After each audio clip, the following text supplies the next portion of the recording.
안녕하세요. 반갑습니다. 인크루트에서 취업 강의를 맡고 있는 최경호 강사입니다. 자, 이번에는 금호아시아나 그룹 채용 분석이라는 주제로 여러분들을 찾아뵙게 되었는데, 금호아시아나라고 하면은 많이 찾아보신 분들은 금호아시아나가 지금 겪고 있는 상황을 많이 아실 것 같고, 그리고 어떻게 접근해야 되는지를 아시는 분들도 많이 계실 것 같아요. 사실 많은 얘기들이 있어서 여러분들에게 해드릴 내용이 굉장히 많지만, 그래도 이번 채용 분석편을 통해서 여러분들이 금호 그룹을 지원하는 데 있어서 반드시 알아야 될 키워드 단위 정도는 말씀드리도록 하겠습니다. 그리고 이후에 있을 자기소개서 분석편에서 금호 아시아나 그룹의 자기소개서 항목은 어떻게 되고 그 각각의 항목마다 어떠한 형태로 접근하셔야 되는지를 말씀드리도록 할게요. 자, 바로 시작을 해보면은, 금호 아시아나라고 하면은 여러분들 가장 많이 떠오르는 사진일 거라고 생각을 합니다. 굉장히 승무원들 보면은 설레기도 하고 굉장히 예쁘신 분들도 많고, 제가 계속 이런 얘기를 말씀드리고 있는데, 그래서 금호 아시아나 그룹 중에 하나는 아시아나 항공을 담아봤고, 두 번째로는 여러분들 많이 아시는 캐릭터죠. 금호 타이어의 굉장히 귀여운 캐릭터를 가지고 있는 금호 타이어 회사입니다. 자, 이러한 회사를 가지고 있는 금호 기업의 2016년도 하반기 키워드를 간략하게 4개 정도 작성을 해봤는데, 그 중에 첫 번째가 창업 초심이다. 금호그룹에 관심이 많으신 분들은 이 창업 초심이라는 대한 내용을 많이 아실 것 같아요. 금호그룹이 지금 겪고 있는 상황적인 측면에서 앞으로 나아가야 할 방법, 그리고 경영진이 가질 태도, 그리고 직원들이 가져야 할 태도를 창업 초심을 통해서 우리 회사를 발전시켜 나가자라는 키워드를 담아내고 있고, 두 번째로는 아시아나 항공의 운항 인턴이라는 내용을 한번 담아봤습니다. 저도 예전부터 굉장히 관심을 갖고 보던 아시아나 운항 인턴인데, 저만 알고 싶었던 내용을 여러분들에게 아시는 분들은 많이 아시겠죠. 한번 전달해 드리고자 키워드를 잡아봤고, 세 번째로는 금호 아시아나의 M&A에 대해서 말씀드리도록 하겠습니다. 네 번째로는 바퀴, 날개라는 키워드를 왜 잡았는지 이후에서 지속적으로 말씀드리도록 할게요. 자, 먼저 보시면은 창업 초심, 이 내용이 뭐냐면은 위기가 즉 기회다라는 내용을 담고 있는데, 이 금호 아시아나 그럼 마찬가지로 정말 창업주 자체가 택시 2대를 통해서 운서블로 여기까지 성장시킨 회사 중에 하나죠. 따라서 현재 많이 겪고 있는 매각이라든가 M&A 측면에서 여러분들이 오해를 많이 하실 수 있을 것 같은데, 이 금호 그룹은 창업 초심으로 돌아가서 이 지금 상황이 위기일지라도 이것을 기회로 만들어서 사회에 공헌을 하겠다라는 포부를 갖고 있습니다. 따라서 여러분들이 금호그룹에 지원을 하실 때는 이 창업 초심이라는 위기가 즉 기회다, 이러한 키워드를 여러분들이 어필을 하신다면은 좋은 성과를 낼 수 있을 거라고 생각을 합니다. 자, 1번에 보시면은 자강불식이 창업 초심으로 변경되고 있는, 지금 금호그룹에서 경영진이 가질 태도가 자강불식에서 지금 창업 초심으로 이전을 하고 있다는 거죠. 그래서 이러한 자강불식에 대한 키워드를 여러분들이 반드시 한번 잡아보시고, 그래서 어떻게 왜 창업 초심적으로 넘어오는지, 현재 금호그룹이 겪고 있는 상황은 어떤 건지 정도는 여러분들이 한번 산업적, 기업적 측면에서 한번 분석을 해보시기 바라겠습니다. 두 번째로 금호그룹에서 지금 제안을 하고 있는 항목 중에 3가지를 적어봤는데, 우리 금호그룹은 이윤 경영을 하겠다, 두 번째로는 품질 경영을 하겠다, 세 번째로 안전 경영을 하겠다라는 내용을 담고 있습니다. 자, 이 이윤 경영이라는 게 여러분들이 반드시 초점을 맞추셔야 되는데, 회사는 이윤이 없으면 회사의 존속 가치가 있을 수 없죠. 따라서 이윤을 창출하기 위한 최우선적인 과제를 진행하겠다라는 게 지금 금호그룹이 갖고 있는 타이틀 중에 하나입니다. 나머지 이러한 키워드들은 여러분들이 한번 찾아보셔서 이후에 자기소개서 편에서 좀 더 자세하게 말씀드리도록 하겠습니다. 자, 세 번째로 이 금호그룹의 회장님께서 말씀하시는 내용인데, 기업의 기자는 사람인 밑에 멈출 지가 구성되어 있는 것이다. 따라서 사람이 없으면 기업이 멈추게 된다. 이만큼 사람, 인재, 고객을 강조할 정도로 기업에 대한 혹은 기업 인재들에 대한 내용을 강조를 하고 있습니다. 따라서 여러분들이 이 회사에 접근하실 때 사람이 함께하는 회사구나 라는 정도의 키워드를 머릿속에 담아두시길 바랄게요. 자, 두 번째로는 제가 비행기 사진을 한 번 더 담아봤는데 아시아나 항공의 비행기죠. 정말 한 번쯤은 이 커다란 자동차 말고 비행기를 운전해 보고 싶다라는 포부를 가지신 분들도 많으실 것 같아요. 지금 이 내용에서 이 아래쪽에 있는 업무를 담당하는 회사들은 뭐 지상주업 회사라고 해서 아시아나항공 같은 경우는 아스항공이라든가 대한항공 같은 경우는 한국공항이라는 회사를 운영하고 있는데 한 가지 더 팁을 한번 정보를 전달드리자면 이 한국항공이라든가 아스항공 같은 경우는 속된 말로 이런 얘기를 해요. 길고 가늘게 가자. 정말 연봉 수준은 그렇게 높지는 않지만 근데 업무량이 그렇게 많지도 않고 그리고 직원들을 채용하는 빈도수가 적다는 이유는 한 번 채용을 하면 정말 가늘고 길게 가는 좋은 회사 중에 하나다라는 거를 여러분들이 인지를 하셔서 이런 운항사 항공사 말고도 밑에서 많은 업무를 담당하고 있는 지상 조업사에 대해서도 여러분들이 관심을 갖는다면은 좋은 회사, 좋은 일자리를 얻을 수 있는 기회가 될 거라고 생각을 합니다. 다시 포인트를 맞춰서 자, 비행기를 운항해보고 싶다라는 꿈을 가진 분들이 많으실 것 같은데 자, 아시아나 항공에서는 운항 인턴이라는 제도를 운영하고 있습니다. 뭐 일례로는 뭐 일반 민간 업체를 통해서 비행 교육을 연수받은 후에 이제 항공사의 조종사로서 지원을 할 수 있는 케이스가 있는데 뭐 주변에서 들리는 그리고 저 역시도 경험한 바로는 뭐 현금화가 3억 원 정도는 돼야 일반 교육을 받아서 비행기 조종사에 한번 지원해 볼 수도 있다. 그런데도 조종사의 타이틀을 달기가 굉장히 어렵다라는 일반적인 정보가 있습니다. 그런데 이 아시아나 항공에서는 운항 인턴이라는 제도를 실행하면서 자, 내용을 한번 보시면은 연간 상하반기에 2회 채용을 하면서 각 20명씩 50명 정도를 뽑는다. 지난 상반기에는 뭐 이 정도 인원을 뽑지는 않았던 걸로 알고 있는데 그래도 아시아나항공에서는 이 운항 인턴이라는 제도를 통해서 예를 들어서 여러분들이 이제 운항 비행 교육을 받고 그리고 거기에서 이어지는 여러분들의 생활비라든가 이런 모든적인 자금적인 측면을 아시아나항공에서 대출을 저금리에 해준다는 거죠.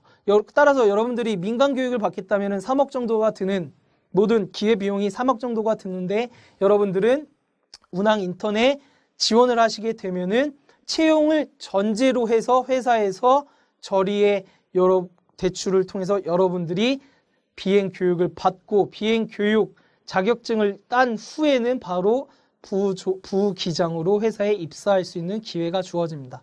그래서 여러분들이 좋아하시는 단위적인 측면에서 말씀드리면 부기장, 기장, 연봉 단위가 1억에서 1억 5천 정도로 하죠. 제가 아는 동기 역시도 지금 현재 부기장으로서 근무를 하고 있는데 굉장히 삶의 질 역시 좋고 멋진 자부심을 갖고 있습니다. 따라서 여러분들이 자 밑에 보시면 비행기 꼬리도 만져보지 못한 지원자라도 오케이다. 따라서 여러분들이 한번 목표를 정했다 싶으시면 한 번쯤은 지원해 보셔도 괜찮지 않을 업무 중에 하나다라고 생각을 합니다. 그래서 여기 해당 인사 담당자가 말을 하는 경우를 보면은 상하반기 각각 한 20명 정도 채용을 하는데 지원자의 수는 200에서 300명 정도 밖에 되지 않는다. 이 프로그램 자체를 모르는 지원자가 많고 그리고 뭐 도전을 좀 꺼려하는 분들이 많기 때문에 따라서 쉽지는 않겠지만 여러분들이 한 번쯤은 목표를 가져셨던 분이라면 도전해 봐도 좋지 않을까 싶어서 이런 정보를 전달드리고 있습니다. 자, 세 번째로 금호 아시아나의 M&A를 가져왔는데 제가 M&A를 계속 강조드리고 있죠. M&A를 통해서 혹은 신설 공장을 통해서 회사의 주력 사업과 그리고 회사가 나아갈 방향 그리고 지금부터는 제가 조금 다른 측면에서 말씀드린 부분 회사는 어떠한 사업부를 매각을 하는지를 통해서 이 회사가 미래 먹거리로 생각하는 주력 분야로 생각하는 산업과 회사의 계열사의 정도는 어떻게 되는구나를 여러분들이 확인하실 수가 있습니다. 자, 그래서 제가 표를 한번 가져왔는데 그냥 이렇게 다양한 M&A 내역이 있지만 가장 윗부분 한번 말씀드릴게요. 2015년 7월 달에 금호 고속을 금호 터미널이 인수를 했다. 사실은 어떻게 왜 금호라는 타이틀을 달고 있는데 왜 다시 매각을 하고 다시 인수를 하는지 여러분들이 조금만 살펴보신다면 아실 수 있는 내용이에요. 그리고 금호 터미널을 통해서 금호 고석을 다시 인수한 이유는 뭐 여러분들이 뭐 기업 가치적인 측면 아니면 현금의 유동 방향 같은 거를 여러분들이 살펴보라는 것보다는 일단은 이러한 M&A 진행을 하고 있다라는 정도로만 아시면 될 것 같습니다.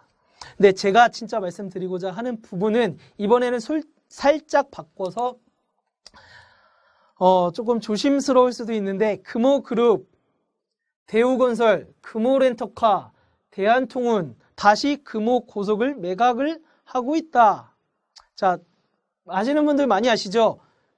금호아시아나에서 대우건설을 인수를 했었고 대한통운을 인수를 했었는데 지금 현재는 대우건설은 산업은행에 가 있죠. 대한통운은 여러분들이 아시는 CJ로 가 있고 따라서 뭐 M&A를 통해서 지금 일례로 따지면은 가장 워스트 케이스 중에 하나가 금호아시아나 그룹의 M&A였다. 그래서 이러한 형태로 지금 다시 매각을 진행하는 상태이고 두 번째로는 이제 금호아시아나 그룹이 금호산업을 되찾아왔고 그리고 금호타이어 역시 반드시 되찾겠다라는 목표를 반영한 바가 있습니다. 사실은 근데 여러분들이 접근하실 때는 이러한 지배구조적인 측면에서라기보다는 제가 이 말씀을 왜 드리냐면 금호아시아나 그룹은 이러한 회사들을 매각을 하고 다시 분명한 의지를 보이는 이러한 회사들은 앞으로 미래 먹거리로서 가져갈 거고 성장 동력으로 가져갈 것이다 라는 정도로만 접근하시면 되겠습니다. 그리고 제가 앞서서 포스코에서 말씀드렸던 구조조정이라든가 매각 단위를 여러분들이 잘리는 경우라고 생각을 많이들 하시는 것 같은데 여러분들이 접근하실 때 구조조정을 회사에 다니는 인재를 회사가 어렵기 때문에 바로바로 내보낸다라는 정도로 접근하시면 안 돼요. 우리는 구직자로서 구조조정을 접근하는 태도가 이 회사의 진행 방향성으로 접근을 하셔야지 여러분들이 잘리는 거 아니야 정도로 접근을 하신다면 회사에 대한 이해가 떨어질 것이고 그리고 그 회사에 지원하고 입사할 기회도 역시 없어질 거라고 생각을 합니다. 따라서 여러분들이 그러한 회사의 미래 방향 정도의 단위 정도로 접근하시길 바라겠습니다. 그리고 제가 한 가지 예를 말씀드리면은 금호타이어 매각 처리해도 주변에 인수하는 회사에서 전원 다 안고 가는 그런 경우들이 있으니까 여러분들 잘리는 경우는 거의 없어요. 아시겠죠? 자, 마지막으로 제가 담았던 바퀴와 날개라는 키워드를 잡아봤는데 이게 뭐냐면은 제가 앞서 말씀드린 부분과 계속 연장선에서 있다는 거죠. 금호타이어와 금호산업 그리고 금호아시아나 그룹에서 강조를 하고 있고 LCC 사업을 2개나 확정할 정도로 금호아시아나 그룹은 바퀴, 날개에 성장 동력을 가하고 있구나라는 걸 확인하실 수가 있습니다. 사실은 금호아시아나 그룹이 화학 계열과 계열 분리를 했기 때문에 제가 지금 말씀드리는 부분은 자동차라든가 항공 그리고 건설산업 이 부분을 말씀드리고 있는데 따라서 이 금호아시아나 그룹에서는 석유화학이 말고 이 아시아나 그룹에서는 바퀴와 날개를 혹은 건설 사업을 주력 사업으로 가져갈 것이고 이후의 것들은 다 매각을 통해서 이 회사들을 성장 동력으로 삼겠다. 따라서 여러분들이 접근하실 그리고 주목하실 회사들은 이러한 회사들이 있겠죠.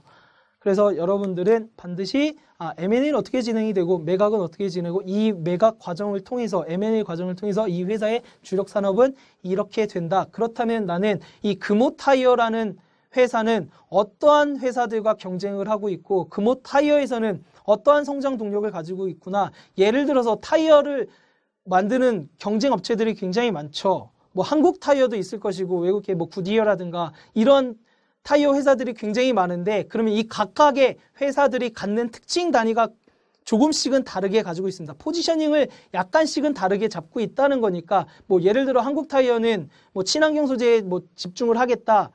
이런 형태로 집중이 되고 있으니까 여러분들이 그런 산업적인 초점을 이 두 가지 혹은 금호 산업, 금호 건설에 맞추어서 분석을 하신다면 아시아나 그룹사에 입사할 기회가 높아질 거라고 생각을 합니다. 자, 금호 아시아나 그룹의 채용 프로세스를 한번 가져왔는데 이 기타의 회사들과 동일한 프로세스를 갖고 있습니다. 따라서 첫 번째로 서류 전형이 있을 것이고 두 번째로는 필기 전형. 필기 전형은 한자 시험이 추가되어 있다.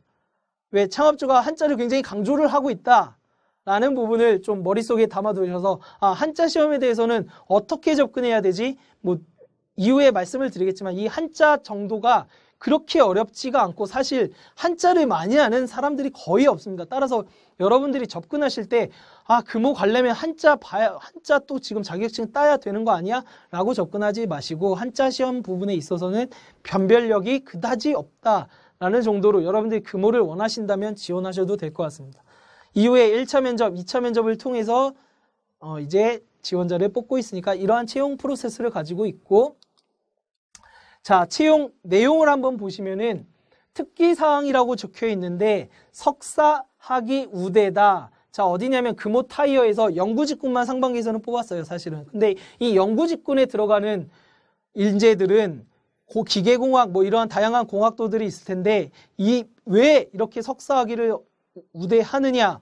그만큼 그 부분에 있어서 전공 단위가 굉장히 중요하다라는 거겠죠. 따라서 이러한 부분은 우대를 하고 있고, 그리고 제가 밑에도 적은 바와 같이 기사 자격증, 관련 자격증 소지자는 우대한다. 누구일 경우에 안전관리, 시공, 왜 전문성이 중요하기 때문에, 따라서 이러한 키워드들을 머릿속에 염두에 두시고 이제 밑에 나와 있는 상경 어문 계열들에서는 자격증 단위에 대해서는 우대를 하는 부분은 거의 없다. 따라서 여러분들이 인문계 분들은 어떠한 형태로 접근을 하실지, 그리고 이공계 분들은 어떠한 형태로 접근을 하실지를 반드시 확인하시길 바라겠습니다. 자, 주목할 만한 금호 아시아나 계열사. 그럼 아시아나에 근무하는 직원들에게 물어본다면 가장 주목할 만한 회사는 무엇이냐? 그러면 타이어, 그리고 이제 날개 회사인 에어서울을 말할 겁니다. 제가 타이어 회사 역시 금호에서 주력으로 하는 회사지만 제가 가져온 이 에어서울이라는 회사가 밑에 내용을 한번 보시면은 에어서울이 2017년까지 항공기 2대를 추가적으로 도입하겠다. 현재는 아시아나 항공의 비행기를 빌려서 운행을 하고 있지만 2017년에 비행기 2대, 비행기 값 장난 아니죠. 비행기 2대를 추가적으로 도입을 할 예정이고, 그리고 금호 타이어와 에어서울이 그룹 내에 캐시카우 역할을 하고 있다. 그렇다면 제가 이 에어서울이라는 회사를 강조하고 있으면은 이 에어서울이라는 회사가 취향하는 경로는 어떻게 되고, 그리고 이 에어서울의 고객과 아시아나 항공이 타겟으로 하는 고객은 어떠한 형태로 다르다. 여러분들이 비교 분석을 하셔야 된다는 겁니다. 이 회사가 경쟁력이 있고 이 회사에 주목을 해야 된다라고 해서 무조건 이 회사에 지원을 하시는 게 아니라 여러분들이 그 아시아나 항공과 에어서울의 어떠한 타겟층은 어떻게 다를 것이며, 이 에어서울은 예를 들어서 뭐 중국 관광객이 늘어남과 동시에 나는 에어서울에 지원을 그래서 에어서울의 성장력이 높아질 것이다. 단거리 경로가 높아질 것이고, 그렇기 때문에 나는 에어서울에 지원한다. 라는 정도가 아니라 이러한 키워드를 잡았다면은, 중국 고객이라는 키워드를 잡았다면 중국 고객들이 들어왔을 때 MIC 이러한 산업 부분과 연관이 있을 것이다. 이런 관련된 키워드를 지속적으로 노출을 하시면 여러분들이 자기소개서에서 이따가 말씀드릴 그 부분에서 경쟁력을 갖추실 겁니다. 따라서 비교 분석을 한번 해보시고, 주목할 만한 회사는 일단은 바퀴와 날개인 그 중에 하나인 에어서울이다 라는 정도로 말씀드리겠습니다. 자, 마지막으로 제가 준비한 Q&A 시간인데, 자, 내용을 보시면은 금호는 토익 점수가 높아야 된다 라는 질문들을 많이 하시죠. 뭘까요? 예스입니다. 금호 그룹에 있어서는 뭐 토익의 단위가 이제 토익 점수의 이 수치적인 측면을 담당자들이 접근을 할 때는 이 학생이 성실하게 준비를 했구나. 왜? 이 성실의 측도는 인사 담당자도 다 알고 있거든요. 중학교 2학년 때 나오는 문법들, 고등학교 때 나오는 문법들이 토익에는 다 담겨 있기 때문에 여러분들이 고등학교, 중학교 때 열심히 공부를 안 했다라면 여기 와서 극복을 할 때까지 점수가 올라진 거는 여러분들의 성실도를 평가하는 겁니다. 따라서 근데 현재는 토익 점수에 대한 비중이 확연하게 낮아진 건 맞아요. 그런데 금호 기업에서는 예를 들어 아시아나 운통 같은 경우, 운항 인턴 경우는 토익의 고득점이면 고득점일수록 높다라는 거. 그리고 금호 기업에서는 아직까지 토익이 뭐 900점이 넘으라는 건 아닙니다. 토익을 일반 점수는 넘어야겠지만, 일반 긍정적인 점수를 보유하고 계시다면 다른 제반적인 사항이 뒷받침되면 됩니다. 그렇지만 금호 기업에서는 아직은 토익 점수에 대해서는 약간 민감한 부분을 보이고 있다라는 정도로 넘어갔으면 좋겠고, 그렇다고 막 900 안 넘는다고 해서 토익 붙잡고 있는 거는 절대 안 된다는 거죠. 두 번째로 1지망, 2지망 그룹에 대한 내용으로 작성하냐, 이게 뭔 말이냐면 이런 질문이 있더라고요. 금호 그룹에서는 1지망, 2지망으로 지원을 받고 있는데 그럼 나는 금호 그룹사 단위로 그룹사에 초점을 맞춰서 작성을 해야 되느냐라는 바보 같은 질문을 놓죠. 제가 이 질문을 혹시라도 그런 분이 계실까봐 높아심에서 이 질문을 가져왔습니다. 따라서 여러분들이 지원하는 방향은 지원하는 방향인 1지망에 맞춰서 작성을 하셔야 됩니다.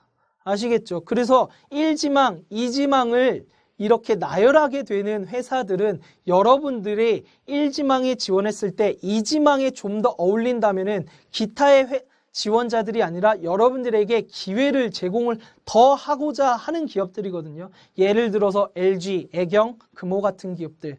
그렇기 때문에 1지망, 2지망을 작성을 하시되 반드시 1지망에 맞춰서 작성을 해라라는 게 제가 드리는 팁이고, 마지막으로 한자 시험이 중요하다. 앞서 말씀드렸죠.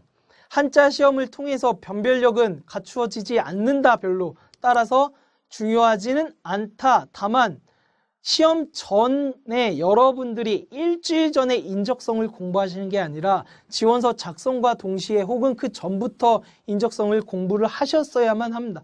따라서 여러분들이 금호 아시아나 그룹에 가기 위한 인적성 공부 혹은 기타 회사들에 가기 위한 인적성 공부를 하실 때 추가적으로 한자에 대한 내용을 한두 번 정도 살펴보신다면은 이에 대한 내용을 극복하실 수 있고 변별력은 그렇게 크게 존재하지 않는다라는 게 제가 드리는 팁입니다.